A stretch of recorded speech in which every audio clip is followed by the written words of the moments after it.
واپس پلٹ رہا ہوتا ہے ان دعاؤں کے ساتھ کہ دوبارہ آنا بھی نصیب ہو، اور اسے لگتا ہے کہ میں دوبارہ بھی بلایا جاؤں گا، لیکن اس کے باوجود شہر حبیب چھوڑنا قیامت سے کم نہیں ہوتا۔ اعظم چشتی مرحوم آخری بار جب حضور کے روضہ انور پہ گئے تو بیمار تھے، ویل چیئر پہ تھے۔ باب بقی سے باہر نکلے تو خادم سے کہا کہ میری ویل چیئر پیچھے سے کھینچو تاکہ میرا رخ روضہ انور کی طرف رہے، اور وہ پیچھے سے کھینچتا چلا جا رہا ہے، اور جب باب مکہ سے پیچھے جنت البقیع کے قریب سے گنبد خضرا نگاہوں سے اوجل ہونے لگا تو اعظم چشتی مرحوم نے کہا، جاں بدن سے نکلتی ہے اعظم، جاں بدن سے نکلتی ہے اعظم، کوئی آسان ہے مدینے سے جدا ہونا، کوئی آسان ہے مدینے سے جدا ہونا۔ یہ اس شخص کی کہانی ہے جو 10 دن 5 دن مہینہ 2 ماہ وہاں رہتا ہے اور پھر اس شہر کو چھوڑ کے آنا اس کے لیے آسان نہیں ہوتا۔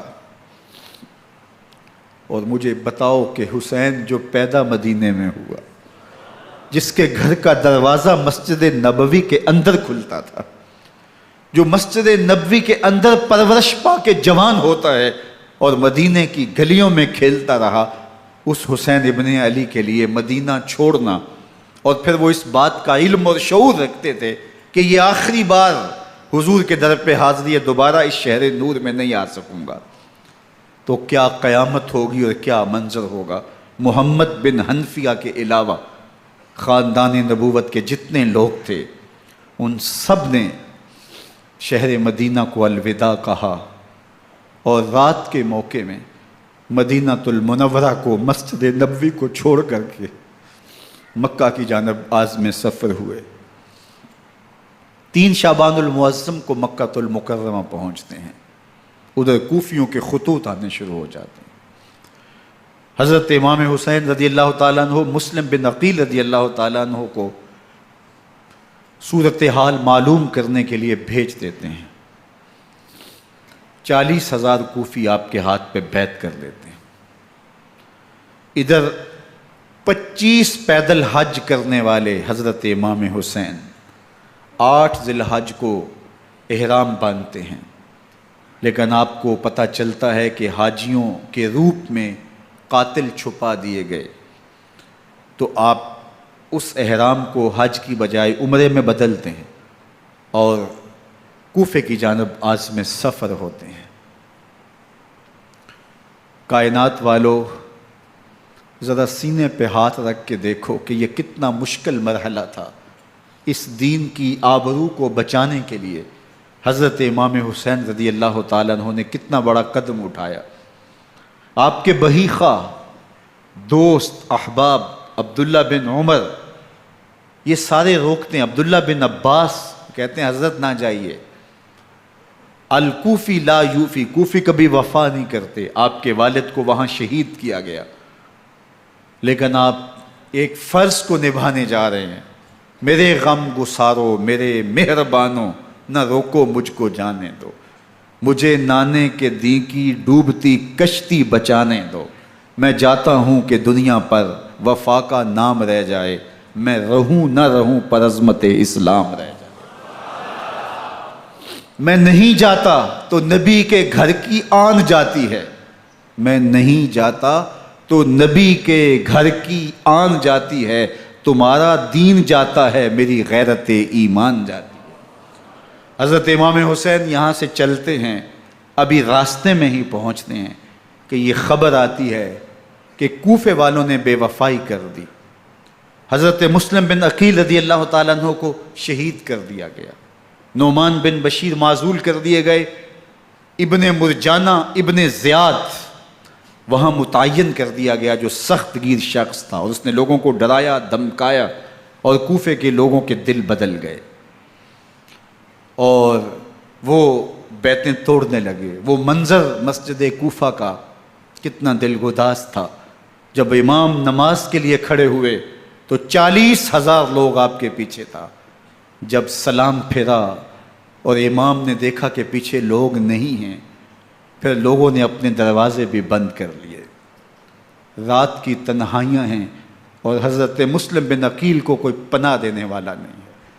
لوگوں نے دروازے بند کر لیے کہ کہیں ہمارے گھر میں نہ آ جائیں اور ہم مشقت اور حکومتی تشدد کا شکار نہ ہوں. کتنا دردناک لمحہ ہے حضرت مسلم بن عقیل رضی اللہ تعالیٰ عنہ پہ.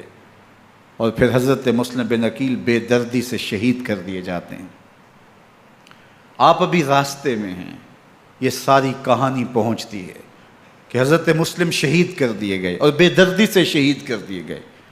وہ جنہوں نے خط لکھے تھے کہ ہم آپ کے ساتھ ہیں اور ہم منتظر ہیں، چشم برا ہیں، آپ کے قدموں کی چاپ سننے کے لیے بےتاب ہیں، آج انہوں نے بیعتیں توڑ دی. 40,000 کوفی منحرف ہو گئے.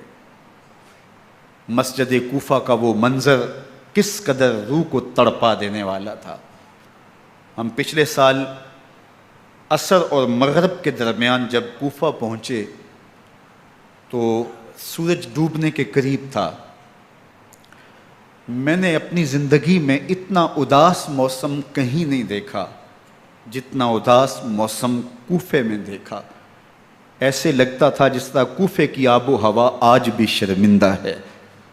جو مسلم بن عقیل اور خاندان نبوت کے ساتھ اہل کوفہ نے کیا، حضرت امام حسین رضی اللہ تعالیٰ عنہ کو ان کے بہی خواہوں نے، اعزاء نے، اقربا نے، دوستوں نے، آوان و انصار نے، ساتھیوں نے کہا کہ حضرت حالات یکسر تبدیل ہو گئے، اب ہمیں مراجعت کر جانی چاہیے، واپس پلٹ جانا چاہیے.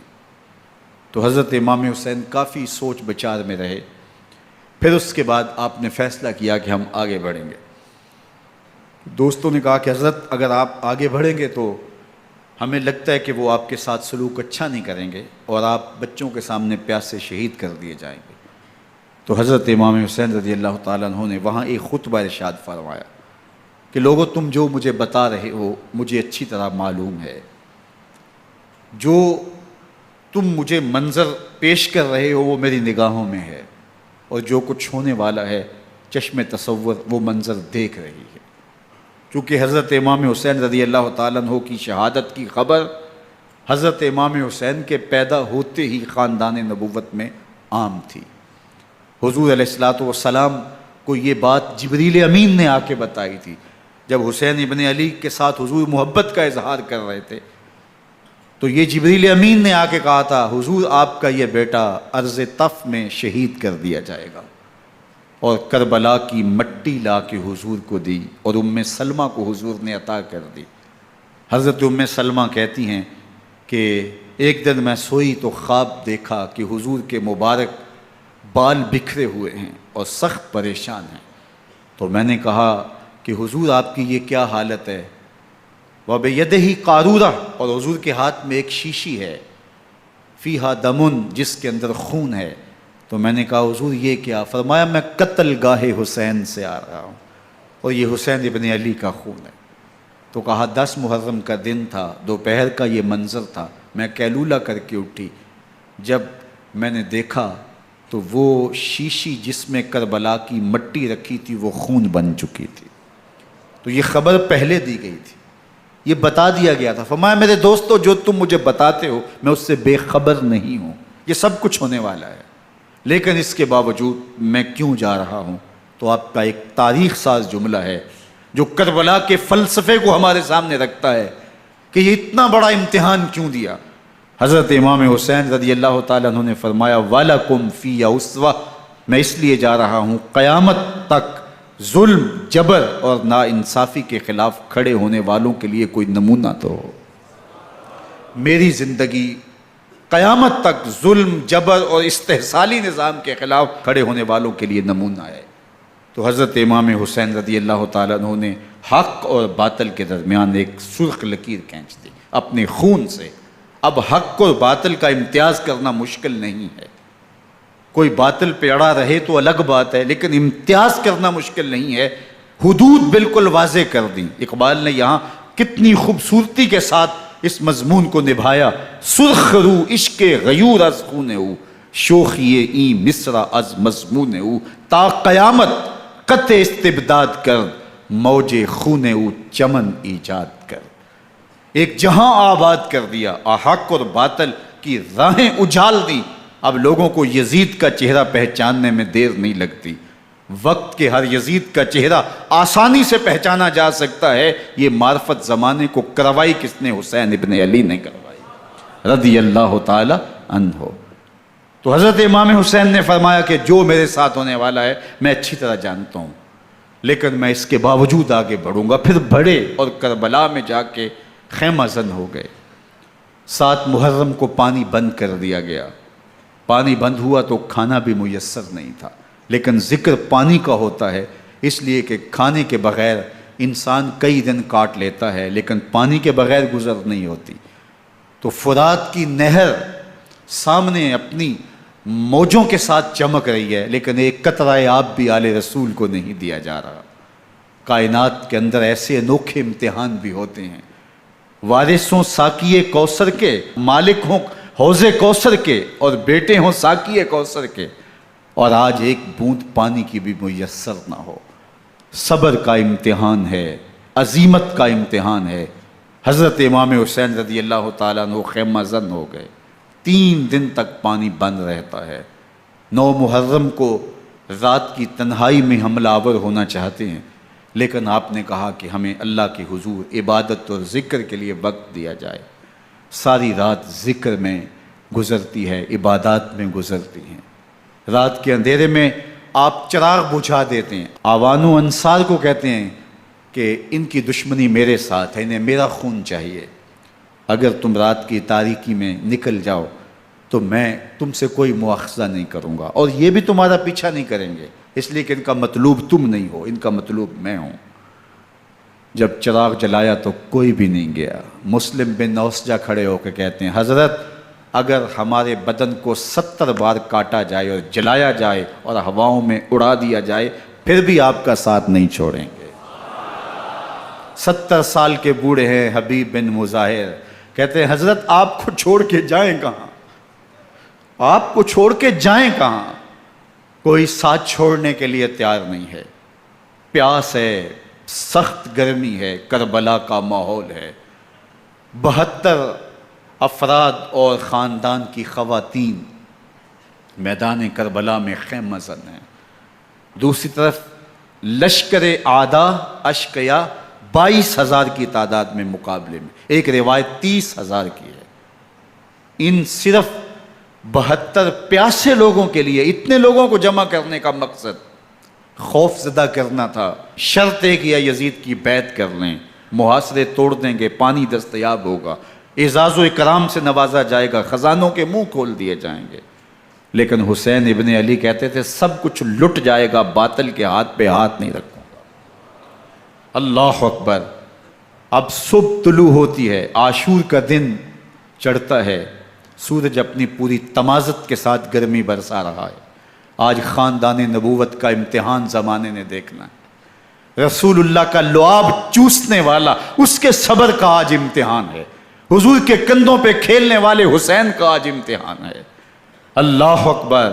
حسین ابن علی تمام حجت کرتے ہیں میں نے تمہارا کچھ نہیں بگاڑا، میں نے کسی کا خون نہیں کیا، میں نے کوئی زیادتی نہیں کی، تم کیوں میرے قتل کے در پہ ہو؟ تم جانتے نہیں میں کون ہوں؟ میں تمہارے نبی کا نواسا ہوں، رسول اللہ صلی اللہ علیہ وآلہ وسلم کے کندھوں پہ کھیلتا رہا ہوں، حضور کا لعاب چوستا رہا ہوں، اور میں بوسہ گاہ رسول صلی اللہ علیہ وآلہ وسلم ہوں. لیکن ان اشقیاء کے دل پر کوئی چیز اثر انداز نہیں ہوتی. ایک ہور ہے، اللہ اس کے دل میں نرمی ڈالتا ہے. پہلے تو امام حسین کو گھیر کے لے کر کے آتا ہے، لیکن بعد میں وہ قافلہ یزید سے قافلہ حسین کی طرف آ جاتا ہے. امام حسین فرماتے تو دنیا میں بھی ہو رہے، آخرت میں بھی ہو رہے، آزادی مل جاتی ہے. باقی 22,000 کا لشکر جرار امام حسین کے قتل کے در پائے ہے. پھر تاریخ نے خاندان نبوت کا وہ انوکھا امتحان دیکھا. حضرت امام حسین کے بچے بالخصوص خواتین پیاس کی شدت میں حلق خشک ہیں. حضرت سکینہ تڑپ کے اپنے باپ سے کہتی ہیں کہ مجھے 6 ماہ کے لیے اصغر کی پیاس نہیں دیکھی جا رہی. بچے کو ہاتھوں پہ اٹھاتے ہیں اور نہر فرات کے کنارے پہنچ کے فرماتے ہیں اشک کی آنکھ سے مخاطب ہو کے، تمہارا معاملہ میرے ساتھ ہے، اس 6 ماہ کے بچے نے تمہارا کچھ نہیں بگاڑا، اور چلو بھر کے اس کا حلق سیراب کرنا چاہتے ہیں۔ ایک 2 شاخہ تیر آتا ہے جو حضرت علی اصغر کے گلے کو چیر دیتا ہے۔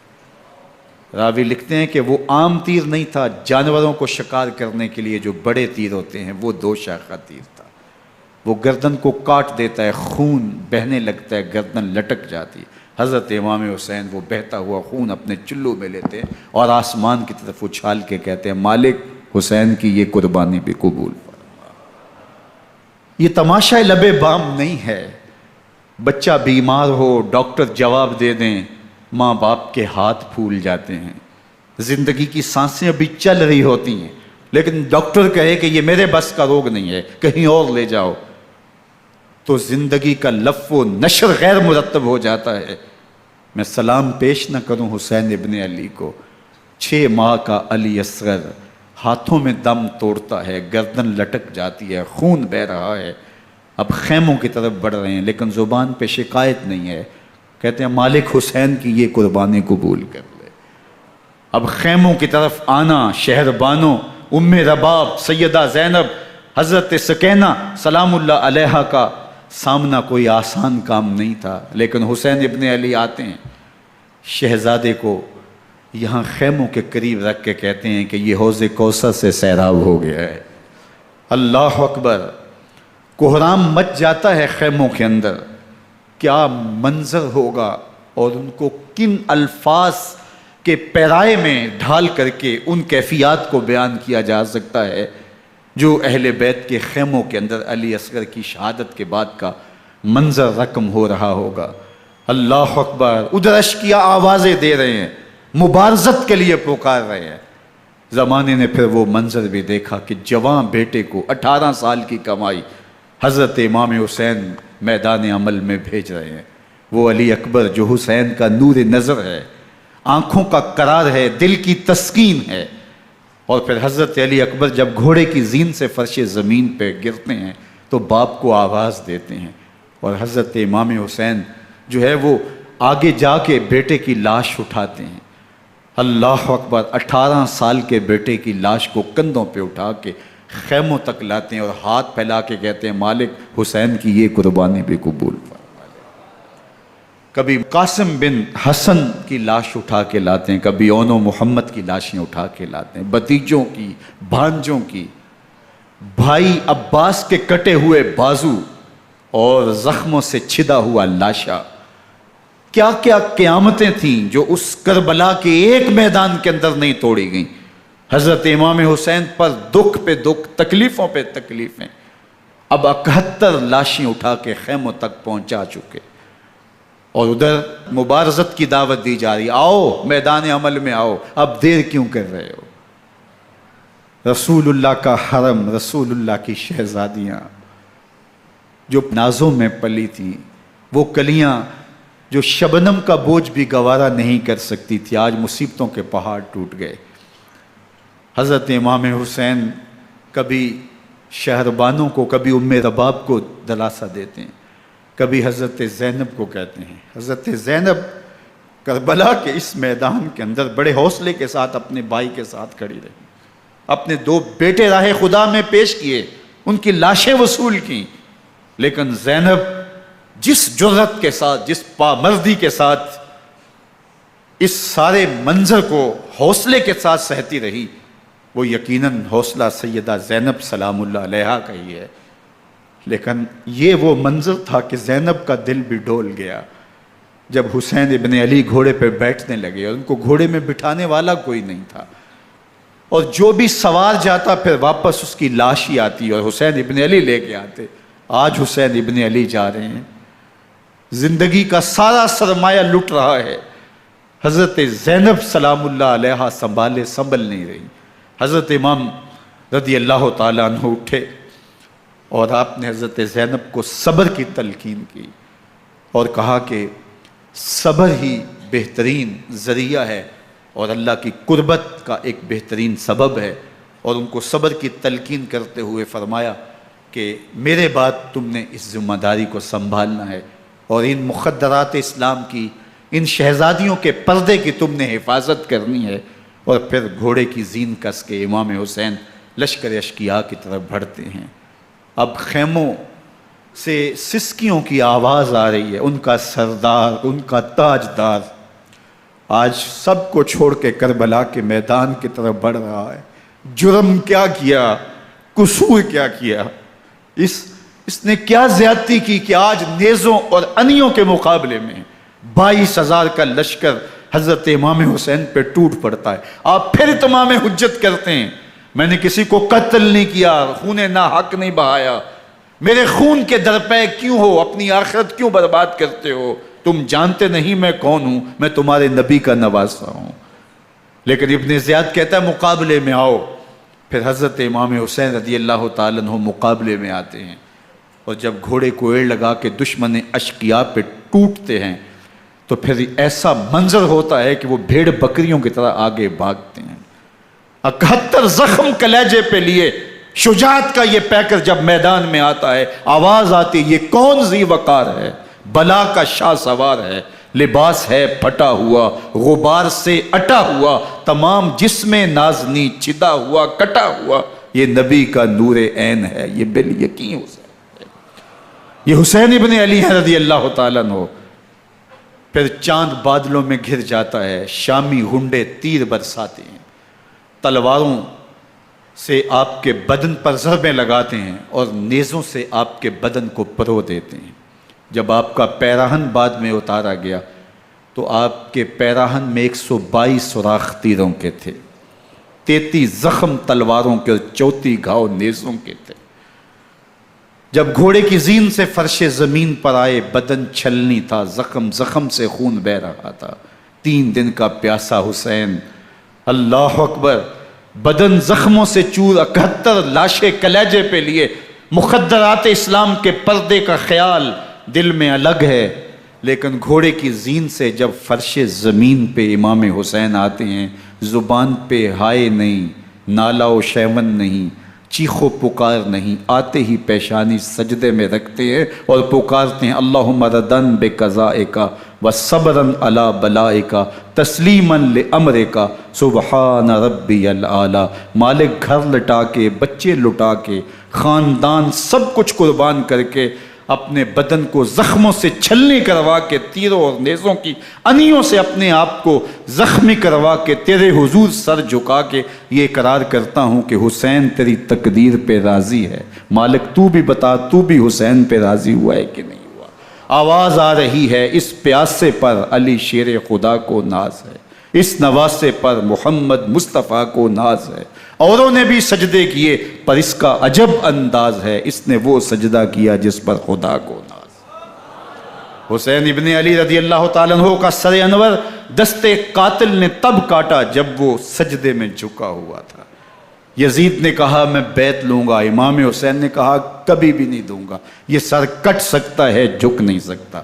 سر کاٹ کے نیزے کی نوک پہ چڑھا دیا گیا، اور یہ اس بات کا اعلان تھا کہ ہم جیت گئے اور حسینی ہار گئے، اور لشکر یزید میں غوغا مچ گیا، نقارے بجنے لگے کہ ہم جیت گئے، دیکھو امام حسین شہید کر دیے گئے، اور سر کاٹ کے نیزے کی نوک پہ چڑھایا گیا۔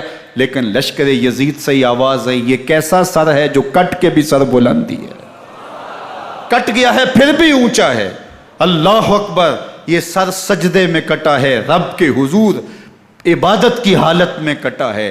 حسین آج بھی سجدے میں ہے، اللہ اکبر، حسین آج بھی سجدے میں ہے، بلکہ کٹے ہوئے سر کا رخ زمین کی جانب تھا اور کٹی گردن آسمان کی طرف، یوں نیزے پہ پرویا گیا۔ اللہ اکبر، ایک شاعر نے نقشہ کھینچا، بآنکھ سر نیزے پہ اور سوئے زمیں ہے روح، یعنی سجدہ ثانی کی ہے آرزو۔ رکعت کے 2 سجدے ہوتے ہیں، ابھی ایک سجدہ ہوا تھا کہ دست قاتل نے سر کاٹ دیا، کہا حسین کی پیشانی میں دوسرے سجدے کی تمنا مچل رہی ہے۔ یہ تھا حسین ابن علی کا سجدہ، ساری زندگی رب کے حضور سجدہ قضا نہیں ہونے دیا۔ آج پانی نہیں ہے، اللہ اکبر، آج تیمم کر لیتے ہیں، آج اپنے خون کو اوڑھ کر کے حسین نے اپنی پیشانی اپنے مالک کے حضور جھکا کر کے عظیمت کی وہ انوکھی داستان رقم کر دی کہ صدیاں گزرنے کے باوجود بھی ان کی یادوں کے چراغ روشن ہیں۔ جب حضرت امام حسین اور دوسرے اعیان و انصار کو شہید کر دیا گیا تو ان کے سر نیزوں کی نوک پہ چڑھا دیے گئے۔ حضرت امام حسین کا کٹا ہوا سر اور باقی 71 افراد کے کٹے ہوئے سر نیزوں کی نوک پہ، اور 10 سواروں کو ابن سعد نے کہا کہ ان کو رون دو، اور گھوڑوں کی ٹاپوں تلے حضرت امام حسین رضی اللہ تعالیٰ عنہ اور ان کے آوان و انصار کو جو ہے وہ روندا گیا، حتیٰ کہ ان کی استخوان مبارک، ان کی ہڈیاں بھی چور چور ہو گئیں۔ روننے سے قبل ان کا لباس اتار لیا، ان کے کپڑے اتار لیے گئے۔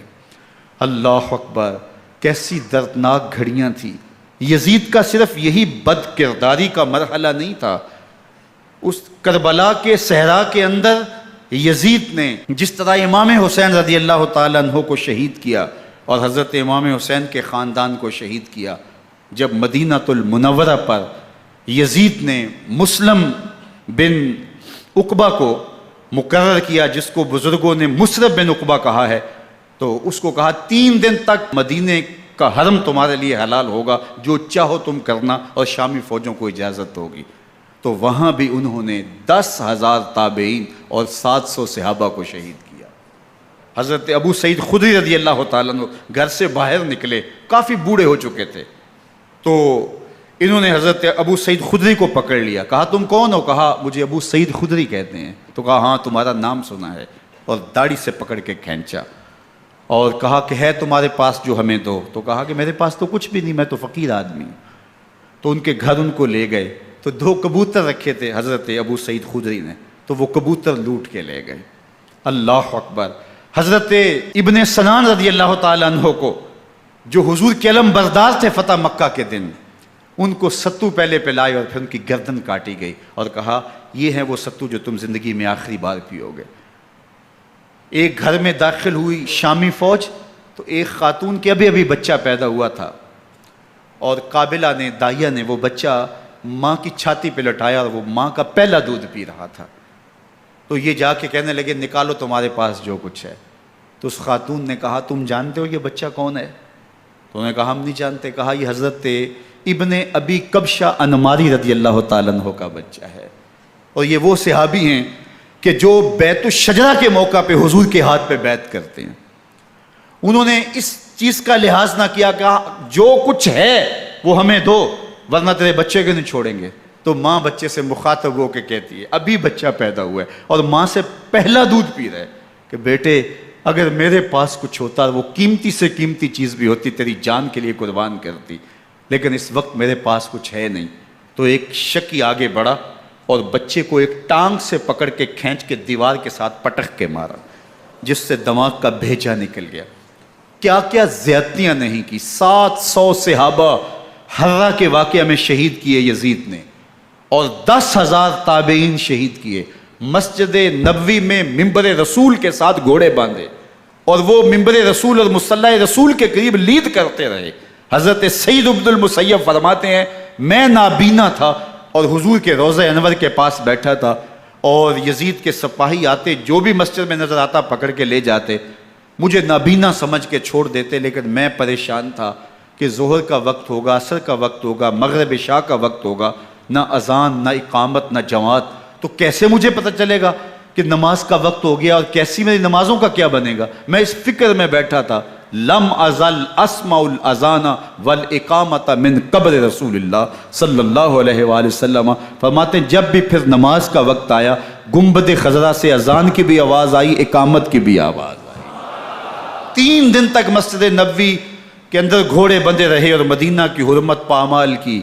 مدینہ کے گھروں کے اندر یہ بدکماش داخل ہوئے، اور جو بدکاریاں انہوں نے کی، کلیجہ منہ کو آتا ہے۔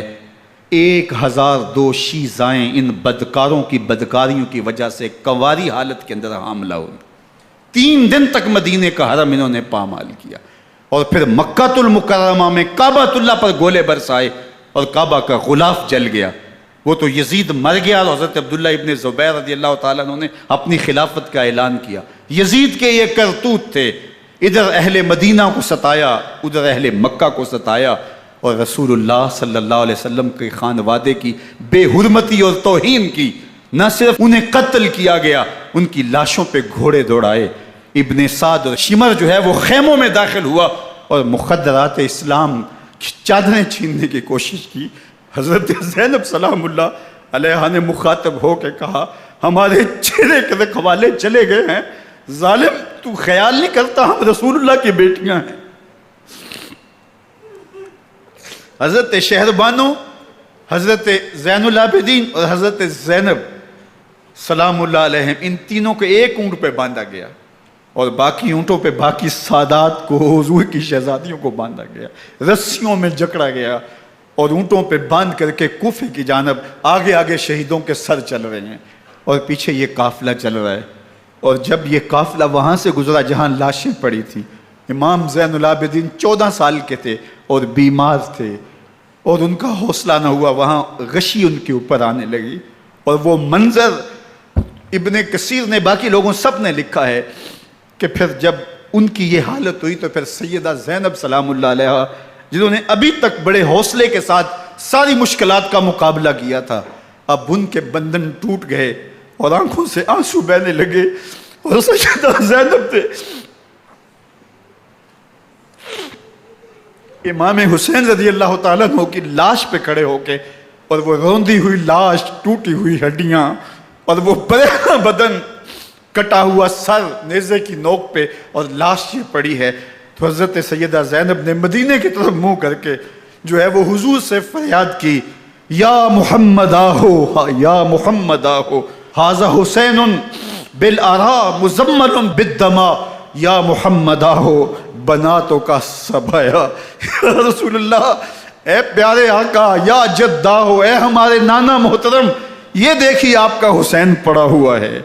بدن سے کپڑے اتار لیے گئے، خاک ہوائیں اڑا رہی ہیں اور اس کے اوپر چادر جو ہے وہ مٹی کی پڑ گئی ہے. حضور آپ کی اولاد کاٹ دی گئی اور پھر کہا بناتوں کا سبایا.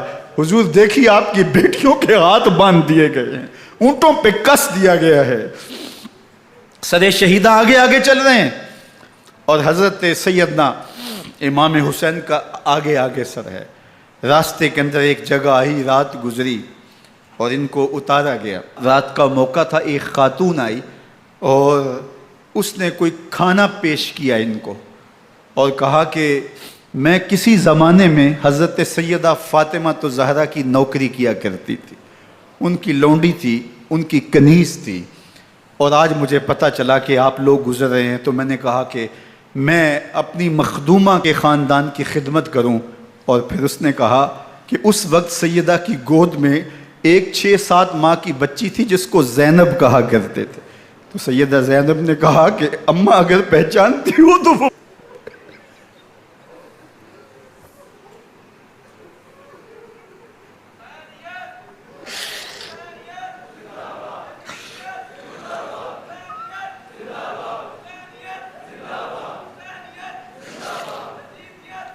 یہ تاراج اور لٹا ہوا کارواں پھر وہاں سے کوفے میں کیسے پہنچا، اور کوفے کے اندر سیدہ زینب سلام اللہ علیہ نے وہ یزید کے دربار میں، ابن زیاد کے دربار میں وہ جرأت آمیز جو باتیں کہیں. اللہ اکبر، زینب کی زبان میں علی کی خطابت بول رہی تھی اور پھر دشمن اور دوست سارے رونے لگے اور وہ کیا دل گداز منظر تھے. اور پھر یہ سروں کا قافلہ اور سادات کرام کا مشکیں کسی ہوئی ہیں اور اونٹوں پہ باندھے ہوئے ان کو وہاں سے پھر قادسیہ اور قادسیہ سے پھر دمشق یزید کے دربار میں پہنچایا گیا. اور وہاں سے یہ لٹے ہوئے خانمہ برباد تاراج لوگ مدینہ المنورہ میں کیسے پہنچے اور اہل مدینہ نے کیسے استقبال کیا، اور وہ منظر کتنا دل گداز تھا.